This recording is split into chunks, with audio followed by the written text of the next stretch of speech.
Welcome to part 1 of the series on how to do a 30% TCA peel at home. I just completed a TCA 30% peel. Let's do it together. This is the video that will share with you the application of the 30% TCA and my steps for doing it. I recorded this 30% TCA peel back in December 2021, but I never edited or shared it until today. TCA remains my favorite peel for shedding skin and brightening and firming it up. I have been peeling my skin at home for over 15 years. My process continues to improve, and that's the reason I continue to share. This is a comprehensive video series on how I did a 30% TCA peel at home. In this series, I share how to do the application of the TCA peel, how to reduce 30% TCA down to 10%, 15%, 20%, and 25% so you can take it slow and be safe. I also share the recovery process day by day. I think it's super important not just how to do the TCA peel, but also how to recover from it. I also created a 30% TCA peel cheat sheet PDF for you. I'm such a visual person, so I love having as many guides as possible. With that, we have a blog, which explains where I source things and everything I used.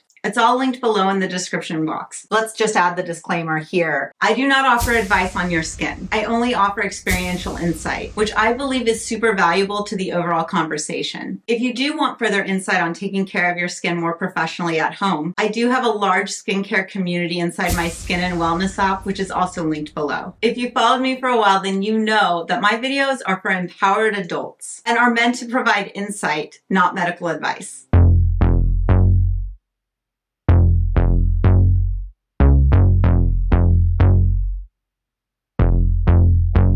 So check the description box below for all 3 videos linked, the blog post on where to source, and the TCA peel cheat sheet PDF that you can have for free.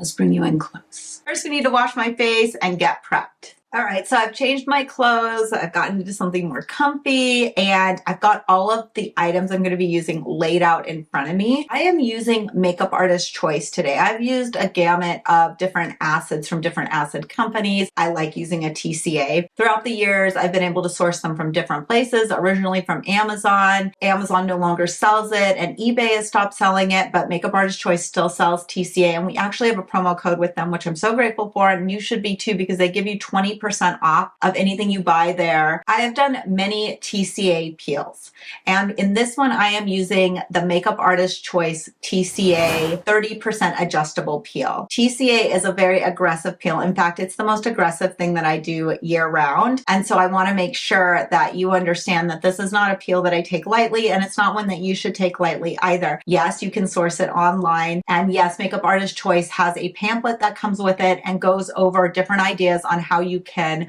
reduce the strength, as 30% is a super aggressive strength to be doing at home. And if you've never done TCA before, then start with 10%, and the recipe guide will help you reduce this down to a 10% strength. And then you can incrementally bump it up to 15, 20, 25, and 30 if you feel comfortable with that. Yesterday, I did dermaplane my face before doing this. I like to ensure that I have a nice clean surface before I do the peel. I want all that vellus hair off and a little micron of skin just to help get this peel going in deeper. Let's run upstairs and wash our face. And we are back. Okay. And here's my skin before. One thing that I like to do before I do procedures where I know I'm going to get inflammation and it's going to hurt is I like to take 4 ibuprofen. Let's see, can we get it up here? So I like to take 4 of them to help me get ahead of the pain, kind of that raw feeling that's going to come, because this is going to be a deep peel and I'm excited about it. But you guys, I'm always nervous before I do a peel like this because I just know that it's going to be painful. Is that you need a fan or a blow dryer you can set to cold. So as you're doing this and layering, you have some relief. So my face has been washed, but one of the things we want to do is we want to make sure we do a really thorough degreasing. I've spoken to other people who work in dermatologist's office or plastic surgeon's offices where they do TCA peels. And one of the things that they do is they do a 1-part mix of rubbing alcohol and acetone, like a really true acetone, not like the colored acetones you might find like from Sally's Beauty or Target. So you create a cup, 1 part alcohol. So this one is 99.9% isopropyl table alcohol. And then I have this acetone, which is also 100% acetone. It's pure. And I'm just going to pour them together. And that is a lot. So I'm going to try to save this for a future peel because I just made myself like an entire bottle of prep. You're going to pick up a cotton swab and you're going to dip it in your pre-pet. Shake it out. It's going to feel so weird on your hands, very cold. And now we're going to start making sure our face is completely scrubbed down with this, ensuring that when we go to put the acid on, there is no fat that's going to block it from actually penetrating into the layers of skin. This will sting. I will be treating my upper eyelids, so I want to ensure that I get a good wipe in there. Also, I didn't do a crazy scrub when I was cleansing my skin because I knew we'd be doing this portion of degreasing, which can be a bit intense. So that was one cleanse through. You're going to do this 3 times. Okay, I'm going to make 3 of these and we're going to make sure that my face gets a good degreasing. I made 2 more. 사실은 So now we're just going to let our skin dry from that degreasing process. I wanted to point out this is the little flyer that comes with your peel. It's also found on their website, so I'll throw it up here because it'll be easier for you to see. In here, they're showing you how to take down the amount of acid that is in this 30%. So our face has been washed, we've been degreased, we've taken our anti-inflammatory medication like ibuprofen, and now we've reduced down the acid or identified the strength of acid we're going to be using.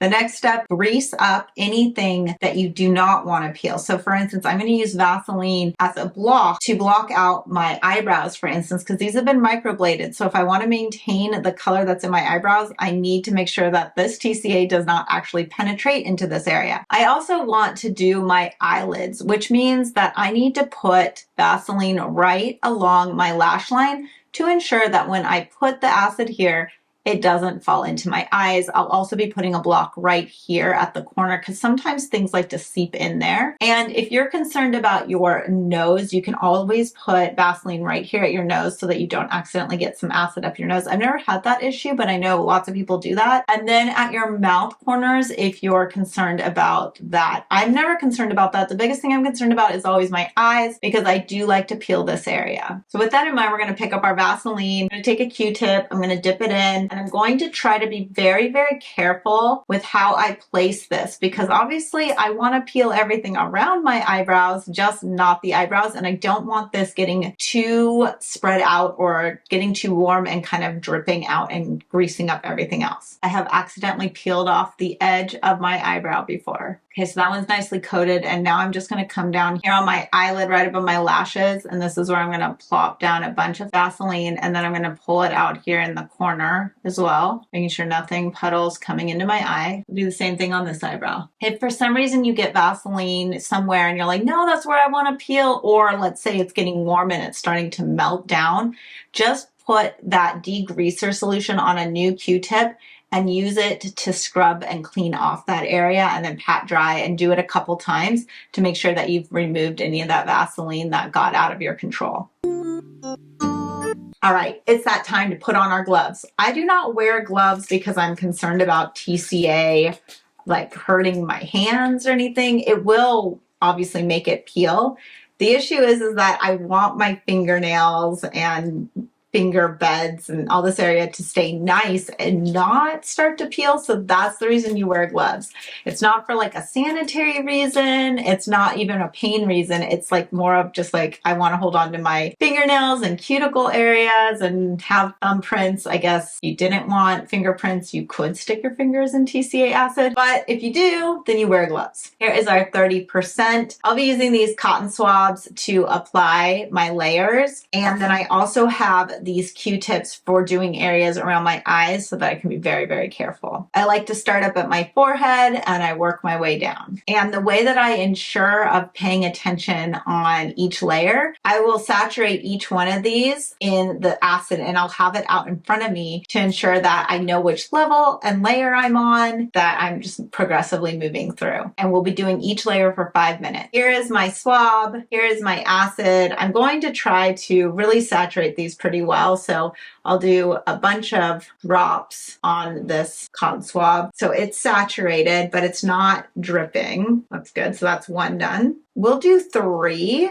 and see how this goes, because I haven't used their TCA before. Again, this is not my first time doing acids and TCAs. If something goes wrong very quickly, I'll be kind of aware. It smells like TCA. We have got our TCA pads made. We've got our gloves on. We have got a neutralizing solution that they send. TCA truly does not need to be neutralized the way some acids do, like glycolic. However, that doesn't mean that when you have frosted and you're done, you don't want to stop the burn. Anything that you put on your face as far as like water or this neutralizer, that is going to help neutralize in a sense because it's diluting the strength of the acid that's on your face. It's not neutralizing it, it's just making it stop because you've taken away the strength of it. Everybody is always like, well, TCA doesn't need to be neutralized. That's true, but also it's kind of like, yeah, but I don't want to feel the burn anymore. And that's the reason I used to make those thick baking soda pastes to help, or I go and splash water on my face, or today we'll be using this neutralizing solution that they sent. We have my phone set to 5 minutes. We have a blow dryer set to cold, ready to go. We have my first swab. I'm not gonna push start on my 5 minutes until I get everything coated. Then we'll push start and then we'll pick up our blow dryer if it's too intense. Wish me luck, you guys. Here we go.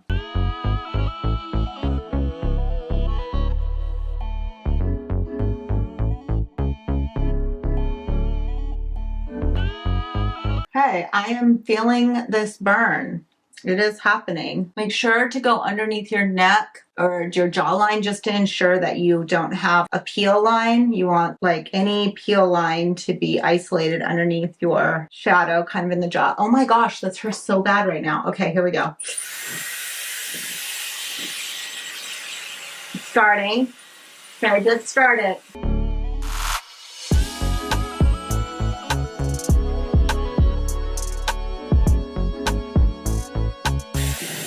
Okay, I have to show you guys this because look at the frosting I'm already getting right underneath my eyes from this first pass. That's kind of amazing, actually. So I am 3 minutes and 10 seconds into this. I'm gonna give myself some more air.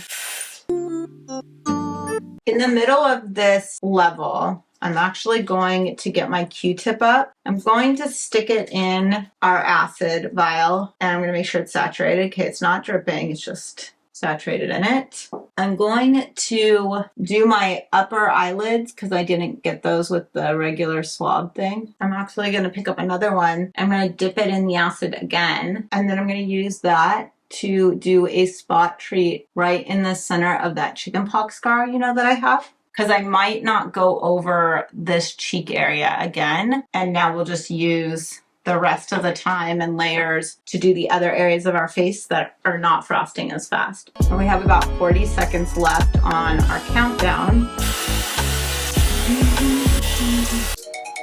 All right, first layer is done. So what am I feeling like right now? Overall, I feel like my face has gotten irritated. This area feels very, very raw. So I don't think I'm gonna go over this area. I might take a swab right up underneath my lash line since it didn't feel like I really got there, but that whole front area definitely it kind of did like a V. So we're definitely gonna make sure we get the rest of our cheeks, our forehead, our nose, our upper lip, jaw, chin, this whole area. Next level. Keep saying level, I mean layer.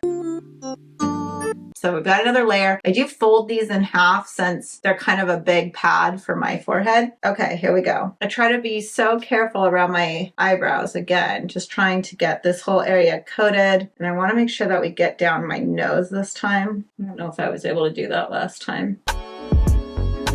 Now we're going to be super careful around this lower area of our face or underneath our eyes because we don't want to cause that any more damage because it already feels intense.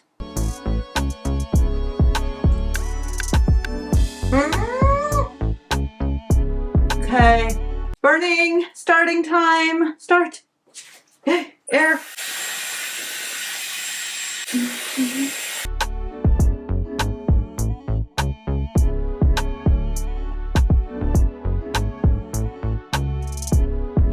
Okay, my face is on fire right now, but I wanted to just get up close so that you can see. You guys, I'm sucking it up for you right now. Oh, you guys, I'm on fire. So do you see how, look at the center of my forehead. It is frosting now. Not necessarily on the side. Oh no, it was on this side that I got a lot of frosting right now. You guys, I'm actually getting a lot of frosting into my neck too.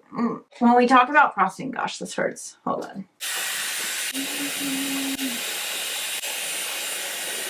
Okay, it's all still really on fire. I want to do more on our eyes. So let's get some more put up here. And also stick a little bit more in the chicken pox scar.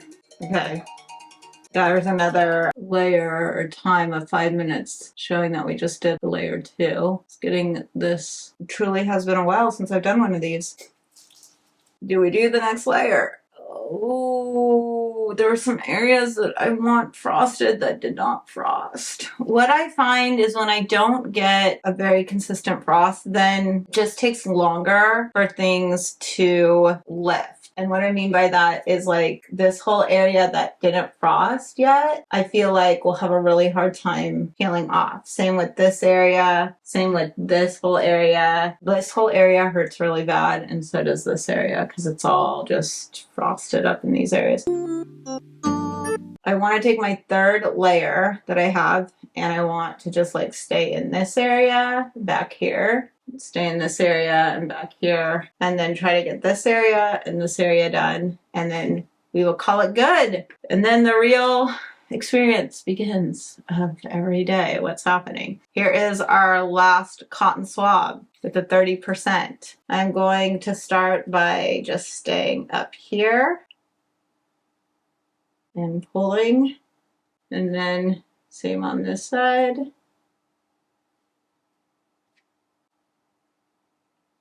I believe this area got some frosting. Do not want to like go into areas that are already frosted. That just hurts so bad.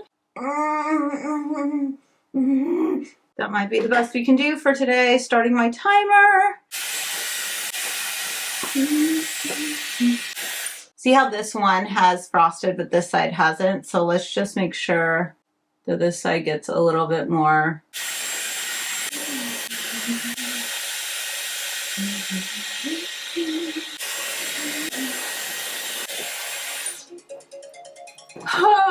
Okay, we have done full 3 layers on our skin. We have done a couple layers on our upper eyes so you can see what those are looking like. You can see that those are frosted. Right now is I'm going to take a Q-tip and I'm going to do underneath my eyes on both sides. I'm still on fire. This will self-neutralize. I'm going to put on their neutralizer, but I want to do this 5 minutes first right underneath my eyes.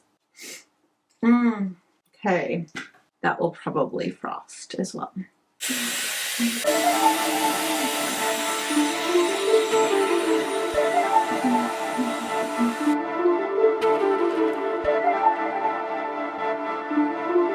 So the 5 minutes aren't up for underneath my eyes yet, but I just wanted you to be able to see closer to them as we're waiting for them to kind of like come in. Also, here are my upper eyes. They did pretty good, especially this one. My white eyeshadow. And then you can see this whole side of my face, I did finally get to frost coming in here as well. And forehead, pretty okay. My forehead always takes a long time to frost. I'm okay with it. This side frosted. This I got some frost on as well. It's all starting, like the original areas that frosted are starting to settle down now. And you can see that even without me putting on the neutralizing agent, it will go red after it goes bright white. It will start to settle down to red. And it just feels like your skin is on fire, essentially. I'm not going to be dealing with acids anymore. So I am going to remove my gloves and start to clean up a bunch of my stuff as my last 5 minutes runs out on the clock. Now my face still hurts. Moving the air around it does help. The actives in this peel are still affecting my skin right now. The reason you see this whiteness on my skin is not from salts that can look like frosting after a chemical peel, which can happen with glycolic or lactic. No, with TCA, the white you're seeing is actually the protein keratin in my skin being denatured, meaning that there was so much heat created from this acid that it actually cooked the protein. I like to think about an egg white. You know, the protein in an egg white is clear until it becomes warm, and then thermal heat will actually change its nature and it will become opaque. That denaturing of that protein keratin actually causes it to die, and that's what causes your skin to break apart and flake off, which then encourages collagen induction because the dermis underneath needs to produce more skin cells to push to the top. Another interesting point is you can tell I've really changed the makeup of the skin, because typically if I lift, I don't get a lot of lines because of the toxin and everything I have controlling it. But now look at it, it's lines. Okay. Let's neutralize now and see how that feels. Now my skin is no longer crazy on fire, but it's raw. It will remain raw, but let's just take down any of the acid that could still be working. Okay, let's get one of our swabs just totally saturated in this. Again, you could just go and douse your face with water. You can make yourself a paste like I used to. In the end, water, this is actually really soothing. Water will neutralize it. And as I'm going through, I'm also obviously peeling off the Vaseline. All right, so it's been a few minutes since I stopped wiping down my face with neutralizer, and you can see that my skin is already calming down. You can now see redness. The white parts are actually dissipating. And I'm going to use a first aid burn cream now. This is not an occlusive like Vaseline. Basically what this is going to do is it's just going to help soothe my skin right now because it feels really raw. I won't do an occlusive like Vaseline on my skin until tomorrow morning. This evening, I'm just going to let this cream be on my face and just soothing my skin, and I'm gonna relax and enjoy the rest of the evening, and then tomorrow I will show you what my skin looks like in the morning and we will heal away together. The next video in this series is the day-by-day recovery from this 30% TCA peel. It get hotter in the summer, yeah. Hotter in the summer. The winter don't stand no chance. It's hotter in the summer.